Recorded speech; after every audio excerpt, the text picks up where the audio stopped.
नमस्कार विद्यार्थी मित्रांनो, स्वागत आहे तुमचं अभ्यास हाच मंत्र या यूट्यूब चॅनलवरती। तर आज आपण CDPचे 30 क्वेश्चन घेणार आहे। ते देखील PYQ आहेत। काल आपण CDPचे 30 क्वेश्चन पाहिले। पेपर 1 आणि पेपर 2साठी CDP काही वेगळा नाही, सेमच प्रश्न असतात।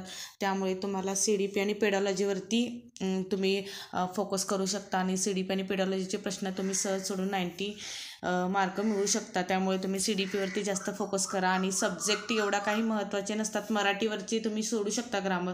मग CDP आणि सोशल SST आणि मॅथ्स हे फक्त CDP पक्काच केला पाहिजे आणि SST आणि मॅथ्स, ज्यांचा SST आहे त्यांनी SST, ज्यांचा मॅथ्स आहे त्यांनी मॅथ्स पक्का करा। हे दोनच फोकस करायचे आणि तुम्ही आरामामध्ये 90+ मार्क करून तुम्ही पास होऊ शकता। त्यामुळे सगळं वाचत बसण्यापेक्षा जे महत्त्वाचे आहे त्याच्यावरती तुम्ही फोकस करा। तर आज आपण 30 प्रश्न घेतलेले आहेत CDPवरचे।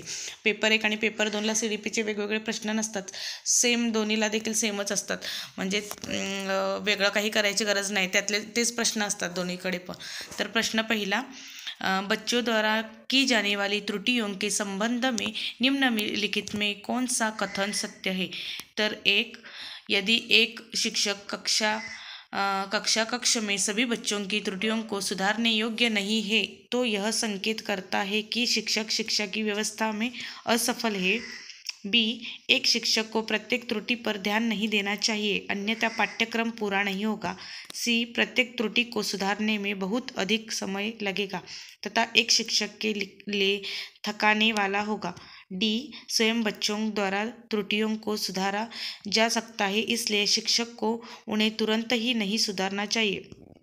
तर याचं उत्तर आहे पहा। तर प्रश्न काय की बच्चों द्वारा की जाने वाली त्रुटियों के संबंध में, म्हणजे मुलांच्या मधून ज्या चुका होतात की त्याच्या संबंधी खालील विधान कोणते आहे। तर ऑप्शन ए पहा, यदि एक शिक्षक कक्ष में सभी बच्चों की त्रुटियों को सुधारने योग्य नहीं है तो यह संकेत करता है की शिक्षक शिक्षा की व्यवस्था में असफलता आहे। म्हणजे मुलांच्या त्रुटी त्यानं काय केले पाहिजे, कुठे चुकते मुलांचं हे त्यांनी सुधारायला पाहिजेत। जर तो म्हणजे सुधारणा त्याच्यात केली नसेल तर ते शिक्षकासाठी ही व्यवस्था काय आहे, असफल मानली जाते। तर इथं उत्तर आहे पहा, यदि एक शिक्षक कक्ष में शिक्षक सभी बच्चों के त्रुटियों को सुधारने योग्य नहीं है तो इसका संकेत है की शिक्षक शिक्षा की व्यवस्था में असफल आहे, म्हणजे तो शिकवण्यासाठी असफल आहे अशा प्रकारचा इथे संकेत होतो। तर प्रश्न दुसरा पहा, नर्सरी कक्षा में शुरुआत करने के लिए कौन सी विषय वस्तु सबसे अच्छी है। नर्सरी कक्षामध्ये सुरुवात करण्यासाठी कोणता विषय हा महत्त्वपूर्ण मानला जातो। तर मेरा विद्यालय, मेरा परिवार, मेरा प्रिय मित्र की मेरा पडोसी। तर इथं मेरा पडोसी तर नाही येणार, मेरा परिवार पण नाही, मेरा विद्यालय नर्सरीसाठी। मग मेरा विद्यालय म्हणजे लहान मुलं असतात ती खूप, तर ते इथं काय विद्यालयाचा प्रश्न येत नाही। मेरा प्रिय मित्र पण नसतं नर्सरीमध्ये। तर मेरा परिवार म्हणजे परिवारापासून मुलांचं काय होतं की शिकण्यासाठी सुरुवात होते परिवारापासून, त्यामुळे इथं प्रश्न दुसऱ्याचं ऑप्शन आहे बी। तर इथं स्पष्टीकरण बघा, नर्सरी कक्षा में शुरुआत करने के लिए मेरा परिवार विषय वस्तु सबसे अच्छा है, क्योंकि नर्सरी कक्षा में बालक को विद्यालय, मित्र, पड़ोसी के बारे में ज्ञान नहीं होता। म्हणजे मुलांना पडोसी, मित्र यांचं नॉलेज नसते, लहान असतात मुलांचं वयोगट, त्यामध्ये त्यांना काही समजत नसते। तर कुटुंबापासूनच त्याची सुरुवात होते। लेकिन परिवार में से संबंधित जैसे माता पिता, भाई बहन आदि के बारे में कुछ ज्ञान अवश्य होता है। तर प्रश्न तिसरा पहा, प्राथमिक कक्षा में सकारात्मक वातावरण निर्मित करने के लिए एक शिक्षक को, म्हणजे प्राथमिक विद्यालयामध्ये किंवा प्राथमिक कक्षामध्ये सकारात्मक पॉझिटिव्ह वातावरण निर्माण करण्यासाठी शिक्षकाला कोणत्या गोष्टी महत्त्वाच्या आहेत। तर एक, विभेद नहीं करना चाहिए और प्रत्येक बच्चे के लिए समान लक्ष्य सुनिश्चित करने चाहिए। बी, समूह गतिविधियों के दौरान समाज नीति के आधार पर उन्हें अपने समूह बनाने की अनुमति देनी चाहिए। सी, सकारात्मक अंत वाली कहानियाँ सुनानी चाहिए।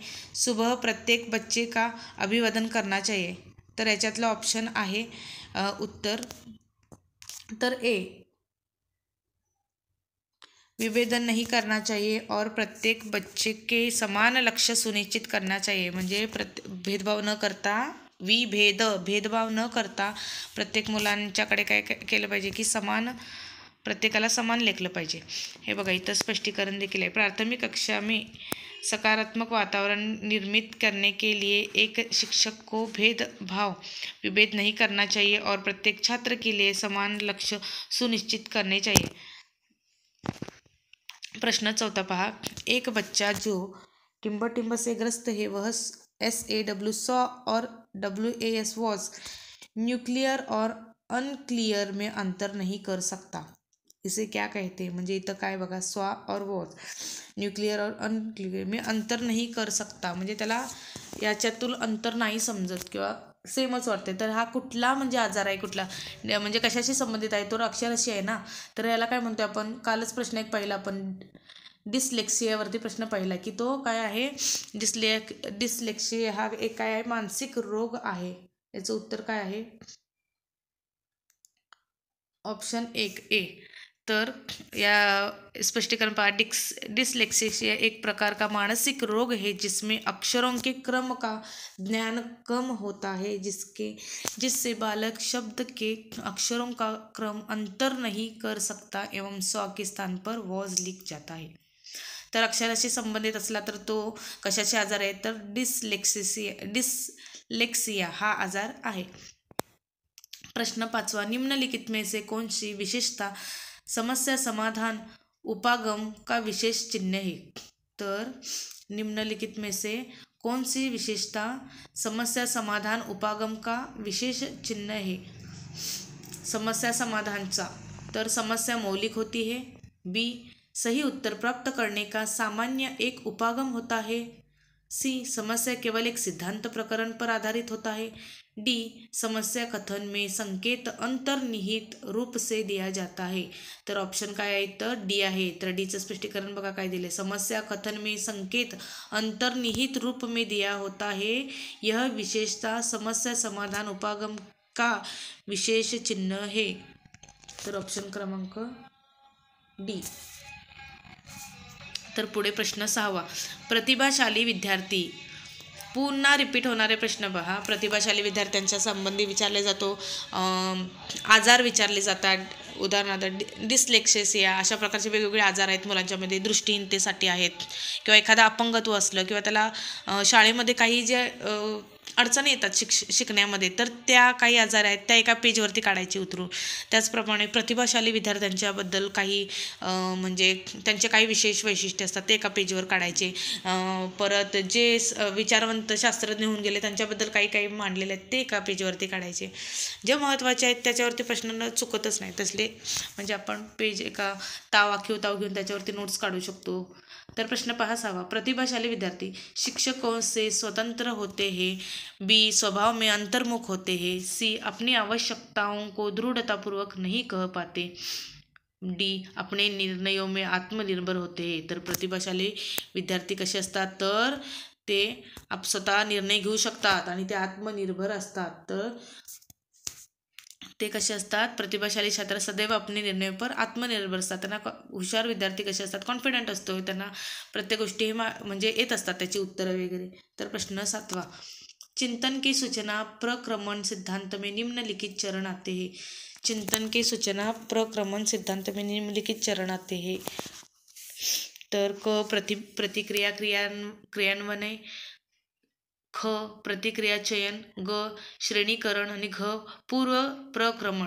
चिंतन के सूचना प्रक्रमण सिद्धांत में निम्नलिखित चरण आते हैं.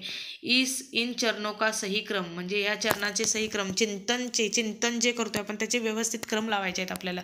तर इथं क्रम बघा, पहिला क्रम कोणता आहे? तर प्रक्रिया क्रियान्वय, प्रक्रिया चयन, श्रेणीकरण आणि घ, पूर्व प्रक्रमण. तर इथं बघा उत्तर दिलेलं आहे डी.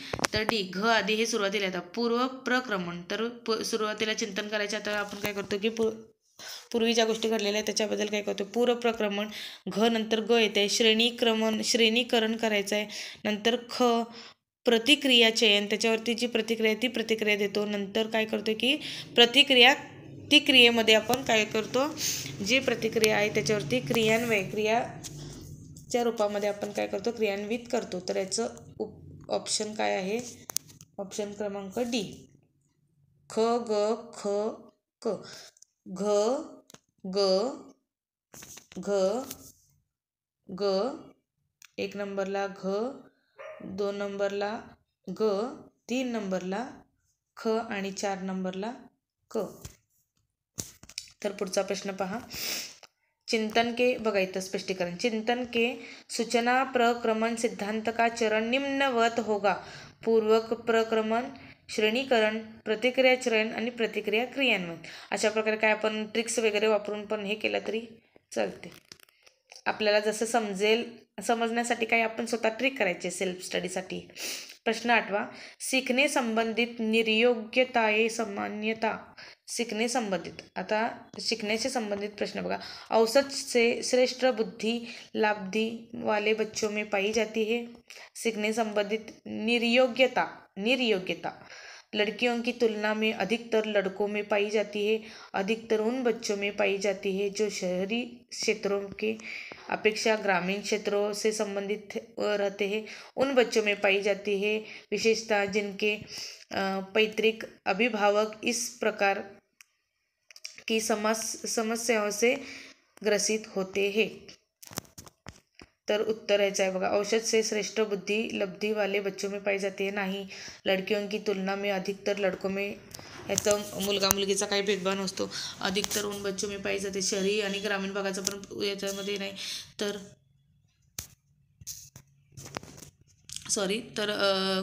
तर कशाशी निगडीत आहे, तर ऑप्शन क्रमांक डी.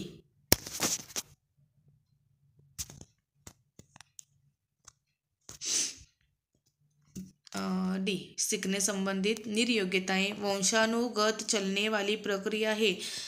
म्हणजे शिकण्याची जी प्रक्रिया आहे ती वंशानुगत, वंशपरंपरागत चालत आलेली असते. जो एक पिढी से दुसरी पिढी में चलती है. शिकण्याची प्रक्रिया उदाहरणार्थ आता चांभार, लोहार, कुंभार जे आहेत ते त्यांचं वंशपरंपरागत चाललेले असते. मग त्यांचं बघून ती पुढची पिढी पण तशाच प्रकारे काय करते, ती त्यांचा व्यवसाय असू दे, धंदा पुढे चालवत असते. संबंधित निर्योग्यता सामान्यतः उन बच्चों में पाई जाती है विशेषतः जिनके पितृत्व अभिभावक इस प्रकार की समस्याओं से ग्रसित है. म्हणजे एखादा आजार असू दे. काही जणांचे आजार हे कसे वंशपरंपरागत येतात. काहींना असतात शुगरचा म्हणा, किंवा काही लहान बालकांच्या आईवडिलांना काहीतरी आजार असतो तो मुलांच्या मध्ये येतो.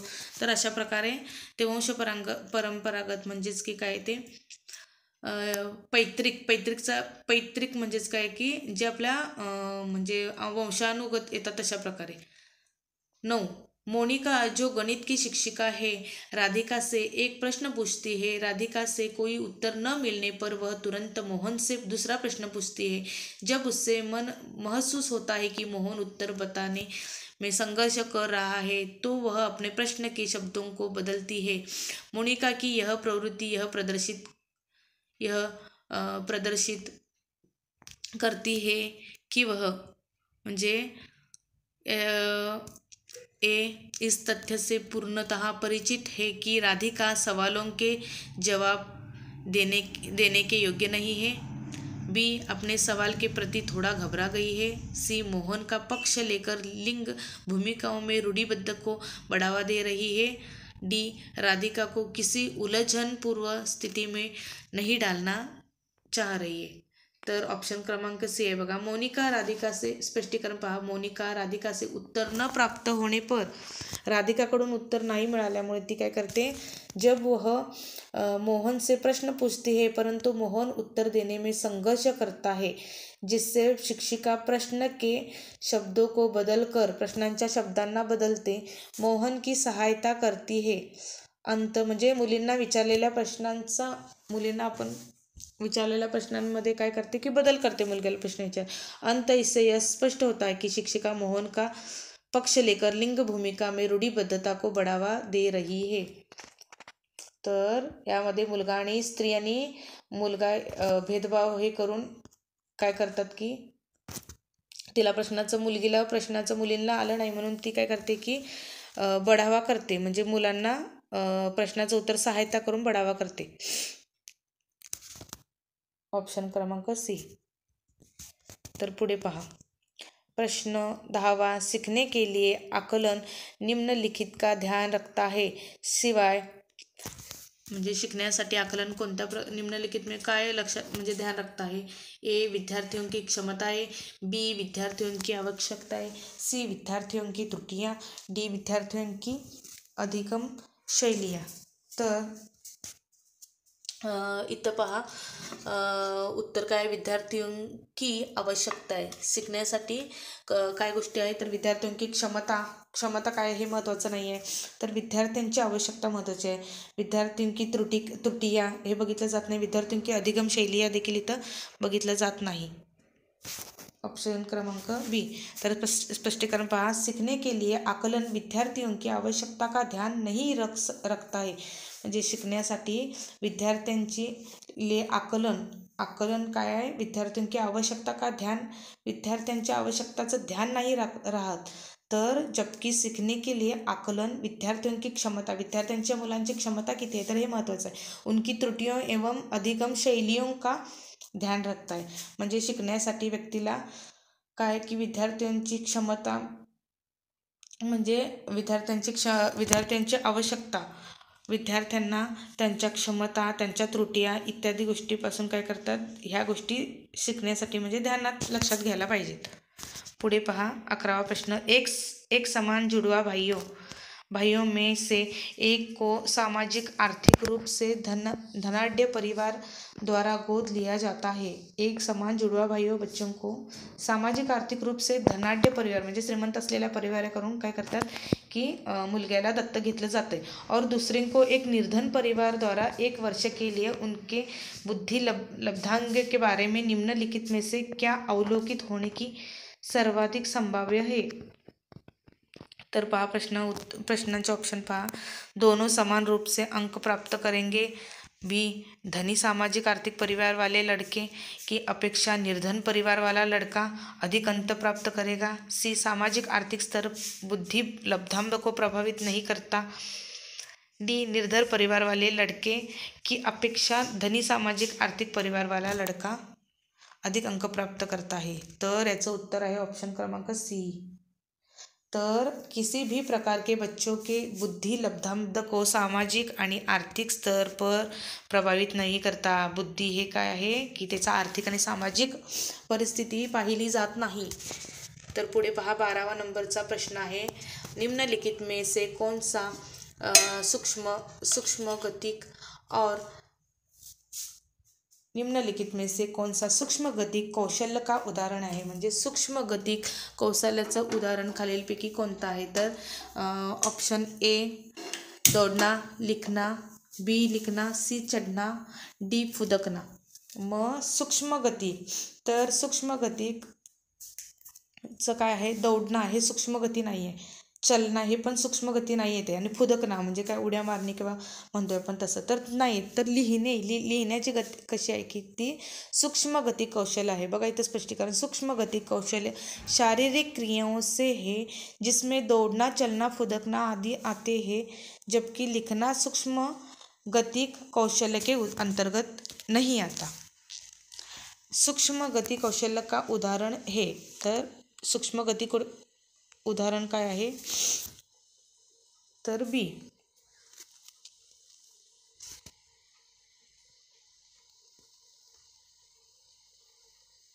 म्हणजे सूक्ष्म गती कौशल्य शारीरिक क्रियाओं से है, म्हणजे सूक्ष्म गती कौशल्य ही शारीरिक क्रियाशी संबंधित आहे, जिसमें ज्याच्यामध्ये दौडणं, शारीरिक ज्या क्रिया होतात ते पळणे, चालणे, उड्या मारणे, तर लिहिणे ही काय आहे सूक्ष्म गती कौशल्य आहे।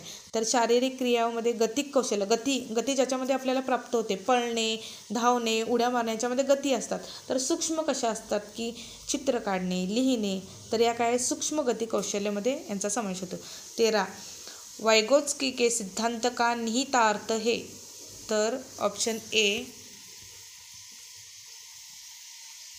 तर ऑप्शन आहेत बघा, प्रत्येक विद्यार्थी को व्यक्तिगत रूप से दत्त कार्य देना, बी प्रारंभिक व्याख्या के बाद कठिन सवालों को हल करने में बच्चे की सहायता न करना, बच्चे उन बच्चों की संगति में श्रेष्ठतम रूप से सीख सकते हैं जिनका बुद्धि लब्धांब से कम होता है। डी सहयोगात्मक समस्या समाधान।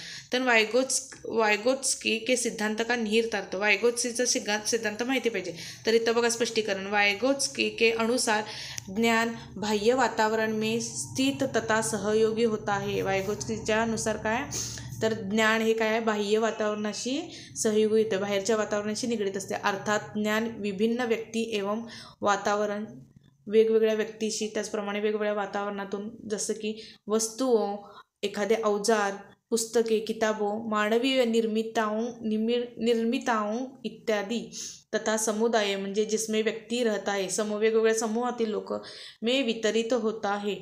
यह सिद्धांत सुझाता है कि दूसरों के साथ अंतःक्रिया तथा सहयोगात्मक क्रियाओं द्वारा जानने की प्रक्रिया गुणात्मक रूप से श्रेष्ठ होती है।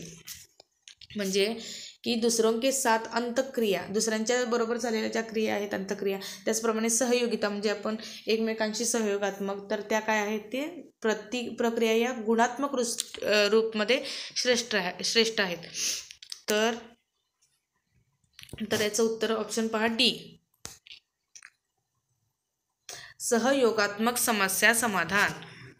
वायगोत्स्कीचा सिद्धांत काय आहे, सहयोगात्मक समस्या समाधान। तर प्रश्न 4 पहा, किशोर टिम्ब का अनुभव कर सकते हैं। किशोर दुश्चिंता और स्वयं से सरोकार, बी बचपन में किए गए अपराधों के प्रति डर के भाव, सी आत्मसिद्ध के भाव आणि डी जीवन के बारे में परितृप्ति के भाव। तर किशोर काय करतात की अनुभव कर सकते, किशोर कशाच्या, तर दुश्चिंता और स्वयं से सरोकार। स्पष्टीकरण पहा, किशोर दुश्चिंता और स्वयं से सरोकार का अनुभव कर सकते हैं। वह अपने रंग, रूप, स्वास्थ्य, मान सम्मान, आर्थिक स्थिति, सामाजिक संस्कृति, शैक्षिक प्रगति, भावी व्यवस्था आदि के प्रति सदैव व्यग्र रहते हैं। किशोर काय असतात, म्हणजे ते कसे असतात, प्रौढ किंवा किशोर ही मुलं, पण त्यांना कसं रंग, रूप, स्वास्थ्य, आपलं शरीर स्वास्थ्य, मान, आपला सन्मान, आर्थिक स्थिती, सामाजिक स्थिती इत्यादी बाबतीत ते काय असतात, नेहमीच ते कसे असतात की हे असतात की सदैव ते कसे असतात, व्यग्र असतात। तर किशोर का टिम्ब का अनुभव कर सकते हैं, किशोर टिम्ब का अनुभव कर सकते हैं। दुश्चिंता और स्वयं से सरोकार, तर ऑप्शन क्रमांक ए। तर ऑप्शन बी येणार नाही, बचपन में किए गए अपराधों के प्रति डर के भाव, सी येणार नहीं, आत्मसिद्ध के भाव, जीवन के बारे में परितृप्ति के भाव। तर ऑप्शन क्रमांक ए। 15वां प्रश्न पाहूया, शारीरिक रूप से सक्षम बच्चों को सामान्यतः टिम्ब होता है। शारीरिक रूप मध्ये सक्षम बच्चों को सामान्यतः काय होते, डिस्थीमिया, डिस्क्लेक्लुमिलिया, डिस्लेक्सिया की डिस्ग्राफिया। तर शारीरिक रूप से सक्षम बच्चों को सामान्यतः टिम्ब होता है। डिस्ग्राफिया कोई रोग नहीं बल्कि यह एक डिस्ग्राफिया एक है प्रकार है, एक प्रकार का विकार है, डिस्ग्राफिया होता है। स्पष्टीकरण बघा, डिस्ग्राफिया ऑप्शन याचा आहे डी। तर स्पष्टीकरण बघा, डिस्ग्राफिया कोई रोग नहीं बल्कि यह एक प्रकार का विकार है जो शारीरिक रूप से सक्षम बच्चों में सामान्यतः पाया जाता है। इसमें बच्चे के लिखावट व समजने की क्षमता पर असर पडता है। लिहिण्यासाठी आणि समजण्यासाठी डिस्ग्राफिया हे काय आहे की हे एक प्रकारचं काय आहे, विकार आहे, जे शारीरिक रूपमध्ये म्हणजे सक्षम मुलं असतात ना, ते सामान्यतः त्यांच्यामध्ये बघितलं जातं, ते लिहिण्यासाठी आणि समजण्यासाठी याच्यामध्ये ती क्षमता पर याचा त्यांच्यावर असर पडतो। म्हणजे शारीरिक रूप से सक्षम बच्चों को सामान्यतः डिस्ग्राफिया।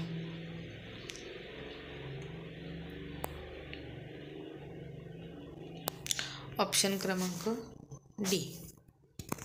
तर प्रश्न 16वा पाहू आपण, आंशिक पुनर्बलन। तर आंशिक पुनर्बलन काय आहे, तर पाहू आपण त्याचे ऑप्शन बघा, सतत पुनर्बलन की अपेक्षा कम प्रभावी होता है, बी वास्तविक कक्ष में अनुप्रयुक्त नहीं किया जा सकता है, सी पशुओं को प्रशिक्षित करने में सर्वाधिक कार्य करता है, डी सतत पुनर्बलन की अपेक्षा अधिक प्रभावी होता है। तर आंशिक पुनर्बलन हे काय आहे, तर स्पष्टीकरण पहा, आंशिक पुनर्बलन से अभिप्राय कई सही अनुक्रियाओं के उपरांत पुनर्बलन देने से है। आंशिक यह सतत पुनर्बलन की अपेक्षा अधिक प्रभावी होता है क्योंकि इसमें छात्र को किस अनुक्रिया पर पुनर्बलन मिलेगा इसका पता नहीं होता। इससे वह प्रत्येक अनुक्रिया को तत्परता से करता है। प्रत्येक क्रिया कसं तत्परता से करतात, त्यांना मुलांना माहिती नसते की कोणत्या अनुक्रियानुसार आपल्याला म्हणजे काय हे मिळेल किंवा काय कोणत्या प्रकारचं प्रभाव पडेल हे त्यांना माहिती नसते, त्यामुळे ते प्रत्येक कार्य कसे सक्षमपणे करतात। तर याचं ऑप्शन आहे डी। प्रश्न क्रमांक 17 एक सशक्त विद्यालय अपने शिक्षकों में निम्नलिखित योग्यताओं में से किसे सर्वाधिक बढ़ावा देगा। सशक्त विद्यालय अपने शिक्षकों में, एक सशक्त विद्यालय म्हणजे जे शाळा आहे सशक्तप्रमाणे चांगली शाळा आहे ती आपल्या शिक्षकांमध्ये कोणत्या प्रकारची योग्यताओं सर्वाधिक बढ़ावा देते, कोणती देते, तर अ अनुशासित स्वभाव, प्रतिस्पर्धात्मक अभिवृत्ति, सी परीक्षण करने की प्रवृत्ति की, डी स्मृति। तर प्रतिस्पर्धात्मक अभिवृत्ति। स्पष्टीकरण पहा, एक सशक्त विद्यालय अपने शिक्षकों में निम्नलिखित योग्यताओं में से सदैव प्रतिस्पर्धात्मक अभिवृत्ति को सर्वाधिक बढ़ावा देता है। तर ऑप्शन क्रमांक बी। प्रश्न 18 निम्नलिखित में से अंत विषय अनुदेशन का सर्वोत्कृष्ट लाभ यह है कि, अनुदेशनचा सर्वोत्कृष्ट लाभ काय आहे खालीलपैकी, पाठ योजना बनाने और गतिविधियों में शिक्षकों को अधिक लचीलेपन की अनुमति होती है। बी विद्यार्थियों को सीखे गए ज्ञान का बहु संदर्भों में अनुप्रयोग करने और सामान्यीकरण करने के अवसर दिए जाते हैं। सी प्रकरणों की विविधता जिन्हें परंपरागत पाठ्यचर्चा में संबोधित किए जाने की आवश्यकता है से शिक्षकों के अभिभूत होने की कम संभावना होती है। डी विद्यार्थियों में विभिन्न विषय क्षेत्रों के विशेष प्रकरणों के प्रति नापसंद विकसित होने की कम संभावना होती है। तर निम्नलिखित में अंत विषय अनुदेशन का सर्वोत्कृष्ट लाभ क्या है, विद्यार्थियों को सीखे गए ज्ञान का बहु संदर्भ में अनुप्रयोग करने और सामान्यीकरण करने के अवसर दिए जाते हैं। बी अंत स्पष्टीकरण पहा, अंत विषयी अनुदेशन का सर्वोत्कृष्ट लाभ यही है कि विद्यार्थियों को सीखे गए नए ज्ञान का बहु संदर्भ में अनुप्रयोग करने और सामान्यीकरण करने के अवसर दिए जाते हैं। तर 19वां प्रश्न पहा, वे शिक्षार्थी जो समृद्ध ज्ञान और शैक्षणिक दक्षता की हार्दिक इच्छा प्रदर्शित करते हैं उनके पास होता है। तर 19 नंबरचा प्रश्न पहा, वे शिक्षार्थी जो समृद्ध ज्ञान और शैक्षणिक दक्षता की हार्दिक इच्छा प्रदर्शित करते हैं उनके पास होता है। निष्पादन उपागम अभिविन्यास, निष्पादन परिहार अभिविन्यास, सी कार्य परिहार अभिविन्यास, डी नैपुण्यता अभिविन्यास। तर ऑप्शन काय आहे, निष्पादन उपागम अभिविन्यास। तर याचं स्पष्टीकरण पहा, जिन शिक्षार्थी के पास निष्पादन उपागम अभिविन्यास होता है वे शिक्षार्थी समृद्ध ज्ञान और शैक्षणिक दक्षता की हार्दिक इच्छा प्रदर्शित करते हैं।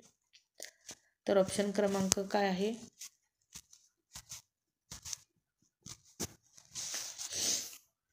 ए। तर प्रश्न 20 पहा, शिक्षक टिम्ब के अलावा निम्नलिखित सभी को करते हुए समस्या समाधान को विद्यार्थियों के लिए मज़ेदार बना सकता है। शिक्षक टिम्ब के अलावा निम्नलिखित सभी को करते हुए समस्या समाधान को विद्यार्थियों के लिए मज़ेदार बना सकते हैं। तर काय आहे ऑप्शन, सृजनात्मक चिंतन के लिए असीमित अवसर उपलब्ध कराने। बी जब विद्यार्थी स्वयं से कोई कार्य करने की कोशिश कर रहे हो तो उनसे परिपूर्णता की अपेक्षा करने। मुक्त अंत वाली सामग्री उपलब्ध कराने, मुक्त खेल के लिए समय देने। तर ऑप्शन काय आहे याचं, जब विद्यार्थी स्वयं से कोई कार्य करने की कोशिश बी, कोई कोशिश कर रहे हो तो उनसे परिपूर्णता की अपेक्षा करना. एखादं कार्य करताना त्यांच्याकडून काय करणे ही जास्त म्हणजे पूर्ण करण्याची अपेक्षा, परिपूर्ण करण्याची अपेक्षा ठेवणे. बी बघा, स्पष्टीकरण बघा. शिक्षक को जब विद्यार्थी स्वयं से कोई कार्य करने की कोशिश कर रहे हो तो उनसे परिपूर्णता की अपेक्षा नहीं करनी चाहिए. म्हणजे जो मुलगा आता एखादी गोष्ट करतोय तर त्यानं ते केलंय ते महत्त्वाचं आहे, तो करतोय, प्रयत्न करतोय हे महत्त्वाचं आहे. मग त्याच्याकडून अपेक्षा जास्त ठेवणे तर हे चुकीचं आहे गोष्ट. तर अपेक्षा नाही करणे आहे, तो करतोय ते महत्त्वाचं आहे. चाहिए बल्कि उनके द्वारा किए गए त्रुटियों को कम करने के लिए उन्हें प्रेरित करना चाहिए. त्याच्यापासून जे त्रुटी झाले त्या चुका न होण्यासाठी त्याच्याकडून प्रेरित केलं पाहिजे. इसलिए विद्यार्थियों से परिपूर्णता की अपेक्षा न करके समस्या समाधान को रोचक बनाया जा सकता है. तर प्रश्न 21 पहा. भाषा में अर्थ की सबसे छोटी इकाई टिंबटिंब है. भाषामध्ये अर्थ की सबसे छोटी इकाई है रूपिम. बी स्वनिम. सी संकेत प्रयोग विज्ञान. डी वाक्य. तर स्वनिम म्हणजेच बोलचाल. स्पष्टीकरण बघा. स्वनिम बोलचाल की भाषा के उच्चरित रूप की वह न्यूनतम विशेषता है जिसके द्वारा कही गई बात का कही जाने वाली किसी अन्य बात में अंतर स्पष्ट किया जाता है. स्वनात्मक दृष्टि से किसी भाषा बोली में समान स्वनों का समूह जिसके वितरण का एक ढांचा होता है. तर स्वनिम ऑप्शन क्रमांक बी. सबसे छोटी इकाई काय आहे? स्वनिम आहे. भाषा में अर्थ की सबसे छोटी इकाई स्वनिम आहे. 22 नंबरचा प्रश्न पहा. बहुबुद्धी सिद्धांत निम्नलिखित निहितार्थ देता है. शिवाय बहुबुद्धी सिद्धांत हा कोणी मांडलेला आहे? हा सिद्धांत देखील आपण काय केलेला पाहिजे? अभ्यास केला पाहिजे. तर याचे ऑप्शन बघा. बहुबुद्धी सिद्धांत निम्नलिखित निहितार्थ देता है. काय देता है की सिद्धांत? विविध तरीकों से सीखने का आकलन किया जा सकता है. संवेगात्मक बुद्धि लब्धि से संबंधित नहीं है. बुद्धि प्रक्रमण संक्रियाओं का एक विशिष्ट समुच्चय समाधान के लिए किया जाता है. डी विषयों को विभिन्न तरीकों से प्रस्तुत किया जा सकता है. तर बुद्धिलब्धि सिद्धांत काय? तर बुद्धि प्रक्रमण संक्रियाओं का एक विशिष्ट समुच्चय समाधान के लिए किया जाता है. ऑप्शन क्रमांक सी. स्पष्टीकरण बघा. बहुबुद्धि सिद्धांत के अंतर्गत विविध तरीकों में सीखने का आकलन किया जाता है. यह किसी भी प्रकार से संवेगात्मक बुद्धि लब्धि से संबंधित नहीं है. बहुबुद्धि में विषयों को विभिन्न तरीकों से प्रस्तुत किया जा सकता है. ऑप्शन क्रमांक सी. प्रश्न 23 पहा. निम्नलिखित में से कौन सा सीखने के लिए अधिकतम रूप से अभिप्रेरित करता है? निम्नलिखित में से कौन सा सीखने के लिए अधिकतम रूप से अभिप्रेरित? असफलता से बचने के लिए अभिप्रेरणा. बी बहुत सरल या कठिन लक्ष्यों का चयन करने की प्रवृत्ति.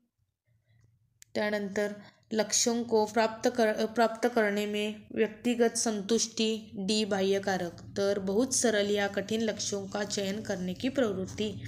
निम्नलिखित में से सीखने के लिए अधिगम तर काय? बहुत सरल. लक्ष्यों को प्राप्त उत्तर काय आहे? सी.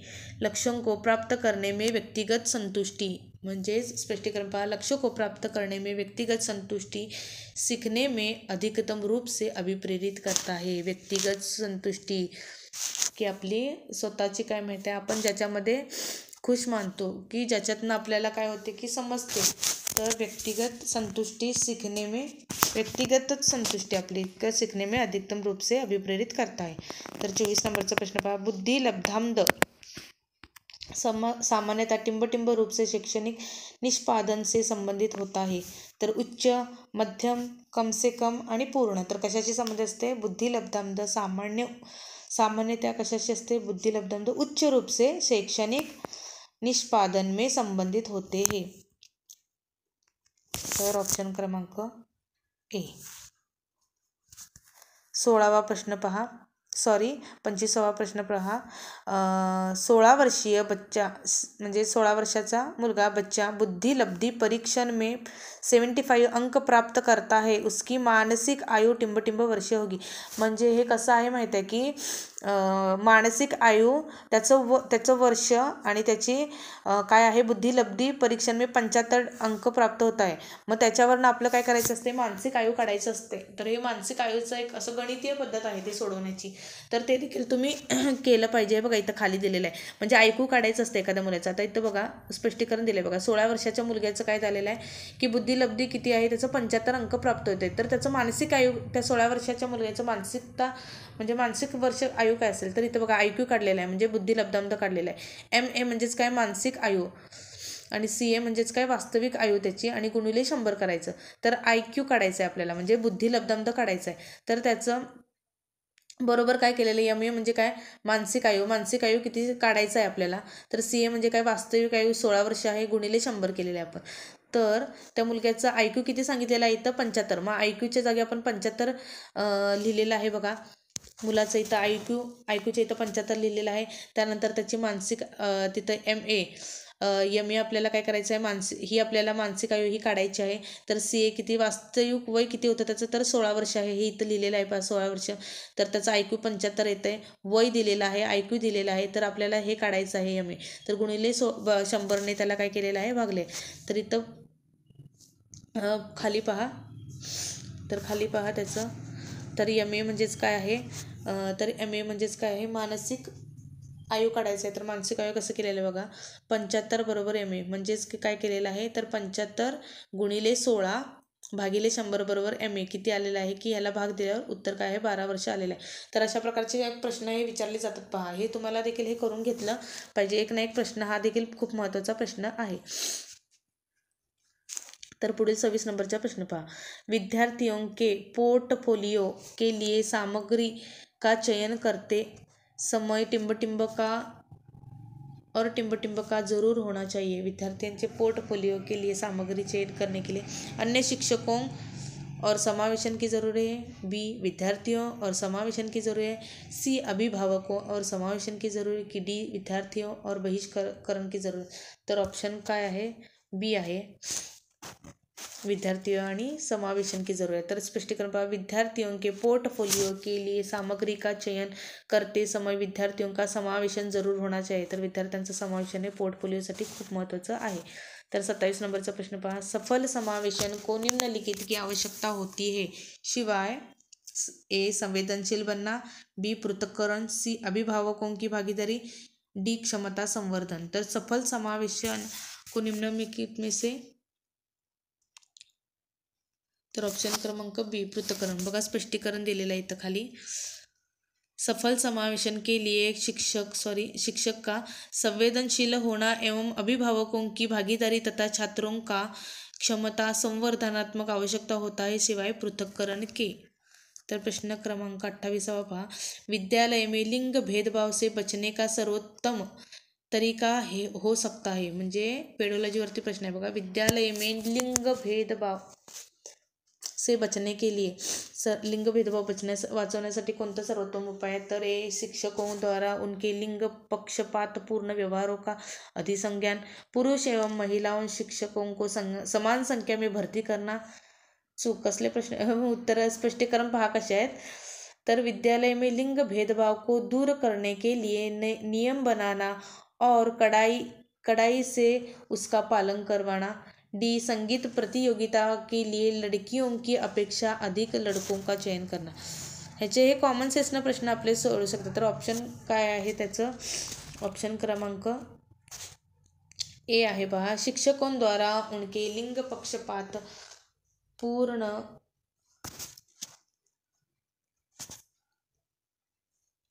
व्यवहारों का अधिसंज्ञान करना. बघा स्पष्टीकरण. विद्यालय में लिंग भेदभाव से बचने का सर्वोत्तम तरीका शिक्षकों द्वारा उनके लिंग पक्षपात पूर्ण व्यवहारों का अधिसंज्ञान करना है. 29 नंबरचा प्रश्न पहा. सह शैक्षणिक क्षेत्रों में निष्पादन के आधार पर शैक्षणिक क्षेत्रों में निष्पादन के स्तर को बढ़ाने का औचित्य स्थापन किस आधार पर किया जा सकता है. 29 नंबरचा प्रश्न पहा. सह शैक्षणिक क्षेत्रों में निष्पादन के आधार पर शैक्षणिक क्षेत्रों में निष्पादन के स्तर को बढ़ावा देने के लिए। तर ए पहा, यह हाथ से किए जाने वाले श्रम के प्रति सम्मान विकसित करता है। यह वैयक्तिक भिन्नताओं को संतुष्ट करता है। सी, यह हाशियाकृत विद्यार्थियों के लिए प्रतिपूरक भेदभाव की नीति का अनुगमन करता है। डी, यह सार्वभौमिक धारण को सुनिश्चित करता है। तर स्पष्टीकरण पहा बी, सह शैक्षणिक क्षेत्रों के निष्पादन के आधार पर शैक्षणिक क्षेत्रों में निष्पादन के स्तर को बढ़ाने का औचित्य वैयक्तिक भिन्नताओं को संतुष्ट करता है। तर ऑप्शन क्रमांक बी। तर 30 नंबरचा प्रश्न पाहू शेवटचा।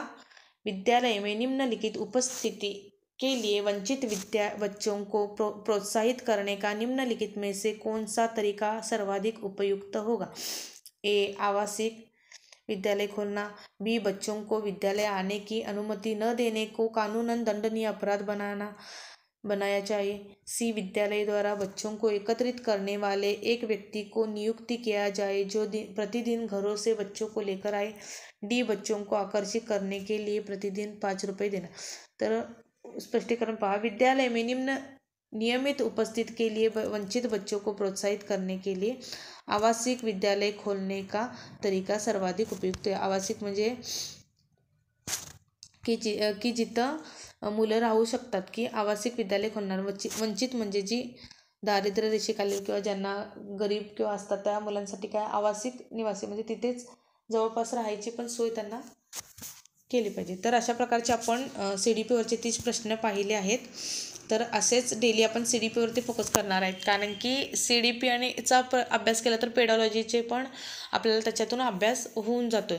तर तुम्हाला कोणते प्रश्न पाहिजेत आणि पेपर 1 आणि पेपर 2 साठी कोणते पाहिजे ते मला कमेंट बॉक्समध्ये सांगा। मी तशा प्रकारे तुम्हाला ते व्हिडिओ बनवून देते। त्याचप्रमाणे टेटसाठी देखील मी गणित बुद्धिमत्ता त्याचप्रमाणे बुद्धिमत्ता मराठी ग्रामर इंग्लिश ग्रामरवरचे देखील प्रश्न काही घेणार आहेत। तर आत्ता आपण थांबूया। अशाच प्रकारच्या व्हिडिओसाठी लाईक शेअर्स आणि कमेंट करायला विसरू नका। थँक्यू।